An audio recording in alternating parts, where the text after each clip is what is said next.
I met Hank Jones probably in in the '60s in New York. I mean, I had seen him, in Chicago and so forth, but I didn't really know him.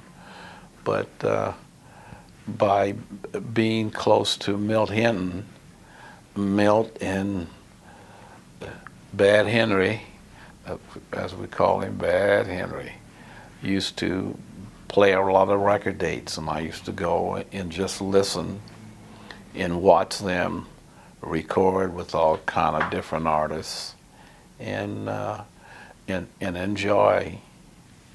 It was a learning process, but to see the masters at work. I played uh, with the 100 Gold Fingers. I think was maybe the first time I played with Hank, and it was really a magnificent situation. I've done about maybe at least 4 or 5 100 Gold Fingers every 2 years or so.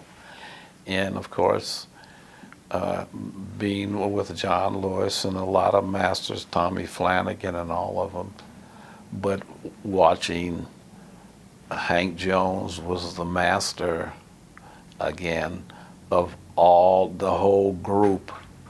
It was like we waited for him to go on because it started from the younger piano players all the way to the seniors, and they were all bad guys. I mean, just great piano players, but everybody would sit down and do his thing on the piano. The Kenny Barons and Junior Mance and Monty Alexander and and all of the guys, and then Bad Henry, as we called him, would sit down and polish the whole thing off. Everybody was showing his thing, and then the master would sit down and show all of us the beauty of the piano playing and what jazz, and the respect that all of the guys really had for Hank was just lovely to watch. We waited for him to play, and everybody stood in the wings and watched. And of course, I got a chance to play with him, but just to watch him. And then I've done some gigs with him, and we became close at that time. And for the last 5 years, I followed him. I've been with him during the times that he was in the hospital and his whole thing to help with the rehabilitation. I would walk him. I was his walker. I knew that he needed to get up and get out, and so I would go by his house and make sure that he got up and that we'd walk a block or around the block and so forth, but hoping that he would have a speedy recovery so that I can hear some more of his music. Hank, well, I was so surprised because I really never knew that Hank, I mean, watching the Sullivan Show, I happened to have a chance to play the Sullivan Show while he was there and while Thad, but to watch, I had no idea that so many of my compatriots in jazz were a big part of all of those things. I really didn't know. I mean, uh, the drummer that was playing was it Specs Powell or that was the Sullivan, but to watch all of those guys work, he just knew his stuff. I mean, he knew how to accompany everything. And I did a party with him with Severide or one of those guys, and the respect that they had for his ability and what he could do on the piano. I mean, he was like royalty for all of those people. He was the cream of the crop.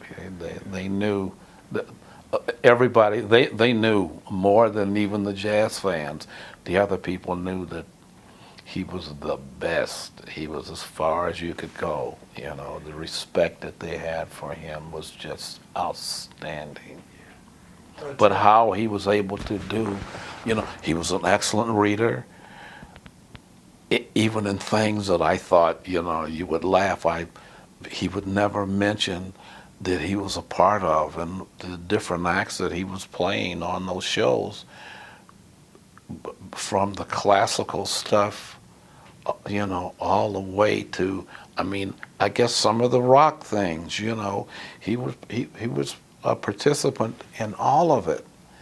And very few people really know, you know that part of his history, because he never would say anything about it. You just thought he was a jazz pianist, and he was an everything pianist. His playing, it was elegant, you know, you felt the elegance of his playing rather than like thinking about the jazz thing in particular. It was just an elegant, the feeling, you know, you felt like you should have the tuxedo on. I mean, it was just an elegant, he was an elegant being. He was so, and that's the way his music, that's the way I would approach it when I was with him.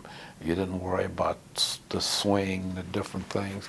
It was just so elegant until, you know, you kind of you didn't know whether you were playing classical or what it was, because it was all encumbered in one beautiful setting. You know, he was easy to work with, you know, and he was fun. When he did some things that were funny, he could laugh at himself.